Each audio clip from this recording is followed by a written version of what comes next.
কি আমার সাথে কথা বলা বন্ধ করে দিয়েছো? তুমি কেন আমার কাছে আসছিলে না?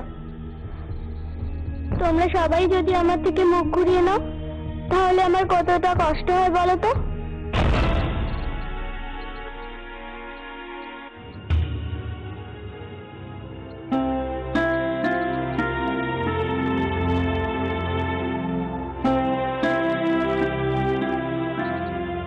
আমি কি তোমার থেকে মুখ ফিরিয়ে থাকতে পারি খনা? খনা, তুমি আমার কাছে কি তা তুমি জানো না। জয়ন, আমি ঠিক বলতে পারবো না, এগুলো আমি কোত্থেকে শিখেছি। আচ্ছা, এবার মহাভারত থেকে বলো তো, বাতাসের চেয়ে দ্রুতগামী কি? মন। বাহ! আচ্ছা, এবার বলো, মৃত্যুর পর আত্মার শান্তি যাত্রার জন্য কোন বৃক্ষ? বটবৃক্ষ। পঞ্চভূতে ঋতু পরিবর্তনের বার্তা বহন করে আনে কে? বায়ু।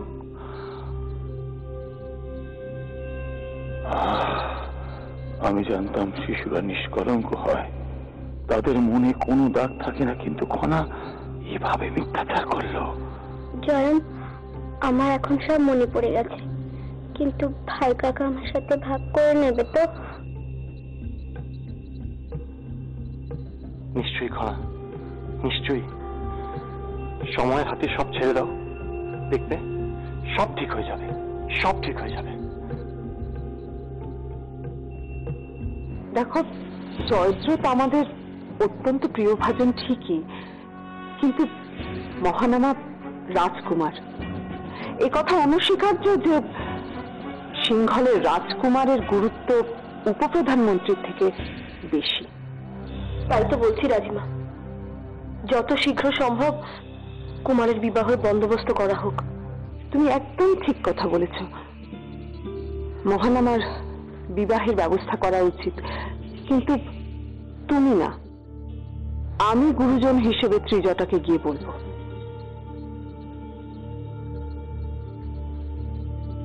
ঠিক আছে রাজিমা, আমি আসি।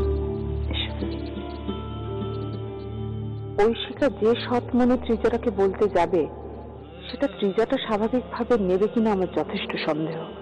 তাই ঐশিকা নয়, এ কথা আমাকেই বলতে হবে। কি ব্যাপার জ্যোতিষবীর, নিজের কাজে বসে এত চঞ্চল দেখাচ্ছে কেন আপনাকে? না, আসলে আমি রাজকুমারের জন্মকুণ্ডলীটা গণনা করছিলাম। তাতে আপনার এত অস্থিরতার কারণ? না, আসলে এমনই একটি গুরুত্বপূর্ণ সংবাদ এই জন্মকুণ্ডলীর প্রত্যেকটি ছকে লুকিয়ে আছে, যা দেখে আমি... কি সংবাদ? আমি দুঃখিত মন্ত্রীমশাই। রাজকুমারী রাজরক্তের কথা ভেবে এই সংবাদ আমি সকলের সঙ্গে আলোচনা করতে চাই না। দেখুন, কারো কোনো সাহায্য ছাড়া আপনি আর কি কি করতে পারেন?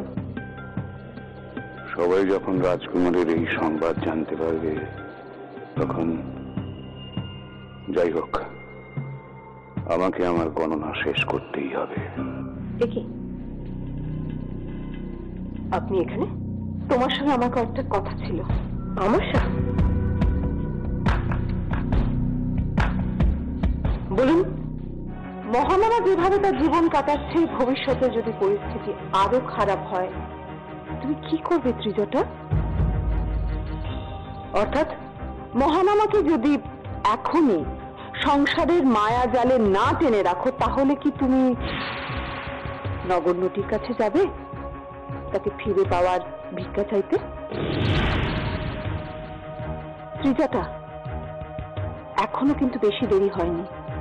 মহানামাকে যদি রক্ষা করতে চাও, তার বিবাহের প্রস্তুতি নাও। আমি একটু ভেবে দেখতে চাই,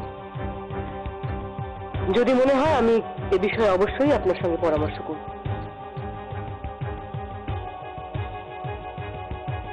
রাজিমা যা বললেন তা তো একদম ফেলে দেওয়ার মতো নয়।